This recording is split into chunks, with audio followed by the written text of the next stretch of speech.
Hey, it's a beautiful day in May, and this tree right here is shedding these seeds everywhere that look a lot like cotton balls. Now, it's not technically cotton, but it's very light and fluffy the same way. And if you look on the ground here, you can see they are pretty much everywhere. Now you can see as you add the seeds together, it makes a nice big ball of fluff. It's very soft, very light and fluffy. See, it's very easy to tear. This stuff should make some pretty good tinder. Let's add it to our batch.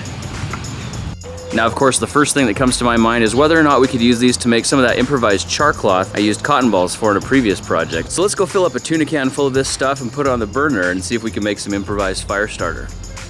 So I got quite a bit of this fluffy stuff. I also got a tuna can. You can see I poked a hole in the bottom there. And if we shove all that down in there and put the lid back on top, it makes a pretty tight seal. And now we can set that upright on a fire, a flame, a stove, whatever you want, as long as there's quite a bit of heat. We want to cook this thing without letting oxygen get in.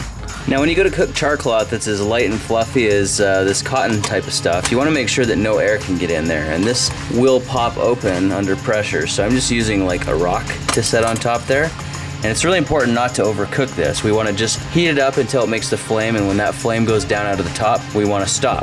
If we go any further than that, our char cloth's not going to work.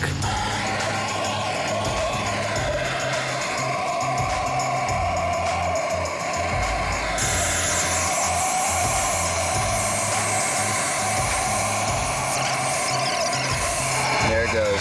We're done. Now we just need to plug that hole with something to make sure that no air gets in there. Something like that.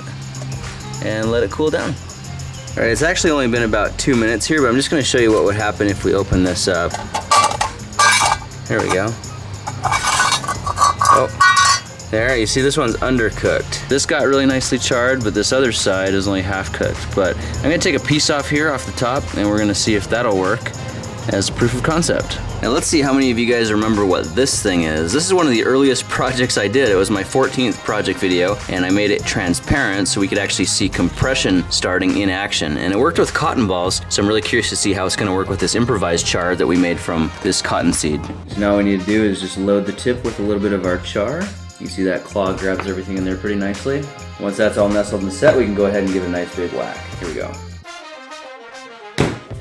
If we did it right, we should have got a little flash.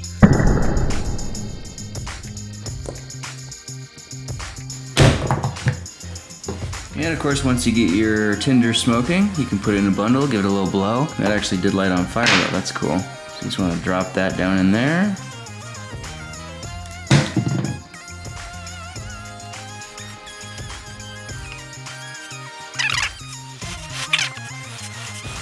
That is getting pretty close to going up in flames. I had to bring this outside so I didn't set off the smoke detector in the house, and I wrapped another piece of paper towel around it just to give it a little more fuel. But I want to light this thing up for you, and it should only take a few breaths of fresh air. And when you're trying to get your tinder to light, it's best just to let it smolder at its own pace. You don't want to rush it. If you go too fast, it's not going to like that.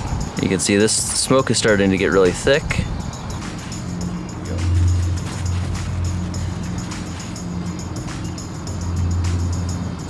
Here we go. Fire. Well, that wasn't as easy as I thought it was going to be, but at least we got it to work.